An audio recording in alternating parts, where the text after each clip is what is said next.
চুলা জ্বালাতে আমরা ম্যাচের কাঠি ব্যবহার করে থাকি, কিন্তু কখনো কি চিন্তা করেছো ম্যাচের কাঠির মাথার এই কালো অংশ কি দিয়ে তৈরি? এই কালো অংশটি হলো সালফার, যা আগুন জ্বলতে সাহায্য করে। আর সালফার হলো একটি খনিজ ধাতু, এটি হলুদ রঙের হয়ে থাকে।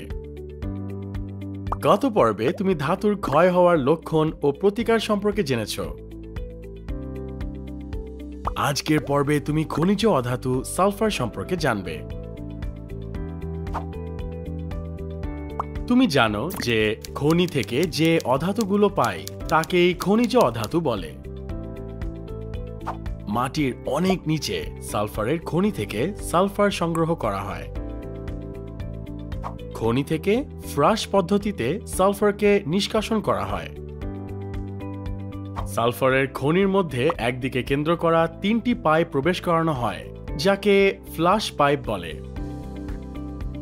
সালফারের গলনাঙ্কের চেয়ে বেশি অর্থাৎ 170 ডিগ্রি সেলসিয়াস তাপমাত্রার সুপার হিটেড ওয়াটার বাইরের পাইপ দিয়ে ভিতরে প্রবেশ করানো হয়।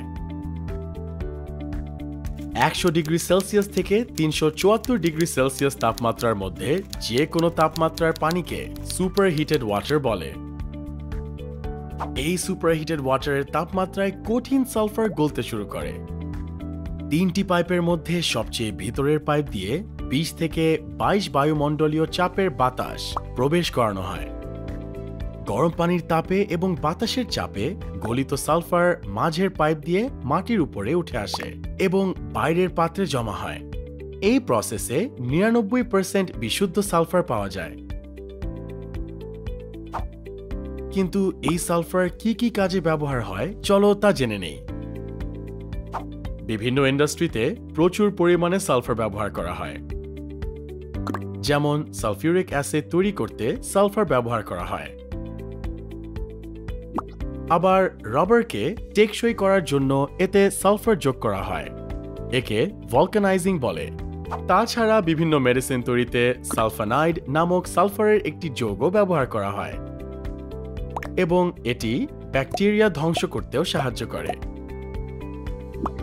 চলো এখন সালফারের বিভিন্ন যৌগ সম্পর্কে জেনে নেই। খেয়াল করবে পেঁয়াজ কাটার সময় তোমার চোখ দিয়ে পানি পড়তে থাকে। পেঁয়াজে সালফারের প্রোপাইল যৌগ উপস্থিত থাকার জন্য এমনটি হয়ে থাকে। পেঁয়াজ কাটার সময় এ যৌগ ভেঙে সালফার ডাই অক্সাইড উৎপন্ন করে, যা চোখের পানির সংস্পর্শে এসে সালফিউরাস অ্যাসিডে পরিণত হয় এবং চোখ জ্বালাপোড়া করে। আর সালফার ডাই অক্সাইড হলো সালফারের একটি যৌগ। সালফার বাতাসের অক্সিজেনের সাথে বিক্রিয়া করে সালফার ডাই অক্সাইড উৎপন্ন করে। সালফার ডাই অক্সাইড অনেক বিষাক্ত গ্যাস। এই গ্যাস নাক বা মুখের মধ্য দিয়ে শরীরে প্রবেশ করলে শরীরের ক্ষতি হয়।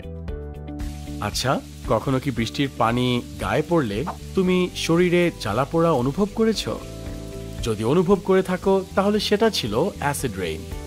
কিন্তু এই অ্যাসিড রেইন কিভাবে তৈরি হয় চলো তা জেনে নেই। কয়লা বা তেলকে বাতাসে পোড়ালে এদের মধ্যের সালফার অক্সিজেনের সাথে বিক্রিয়া করে অনেক ঝাঁঝালো সালফার ডাই অক্সাইড গ্যাস উৎপন্ন করে। এই গ্যাস বায়ুমণ্ডলে চলে যায়। যখন বৃষ্টি হয় তখন এই গ্যাস পানির সাথে বিক্রিয়া করে সালফিউরিক অ্যাসিড উৎপন্ন করে। একেই অ্যাসিড রেইন বলা হয়। সালফারের একটি যৌগ হলো সালফিউরিক অ্যাসিড। রাসায়নিক দ্রব্যের মধ্যে সালফিউরিক অ্যাসিড বেশি ব্যবহার করা হয় বলে একে রাসায়নিক দ্রব্যের রাজা বলা হয়। শিল্প কারখানায় কঠিন সালফার থেকে স্পর্শ পদ্ধতিতে সালফিউরিক অ্যাসিড তৈরি করা হয়। চলো এ সম্পর্কে বিস্তারিত জেনে নেই। এই পদ্ধতিতে প্রথমে একটি চুল্লিতে সালফার এবং শুষ্ক বায়ু অর্থাৎ যে বায়ুতে জলীয় বাষ্প থাকে না এমন বাতাস প্রবেশ করানো হয়। তখন সালফার এবং অক্সিজেন বিক্রিয়া করে সালফার ডাই অক্সাইড উৎপন্ন করে। এই সালফার ডাই অক্সাইড গ্যাসের সাথে কিছু অক্সিজেন গ্যাস অপর একটি চুল্লিতে পাঠানো হয়।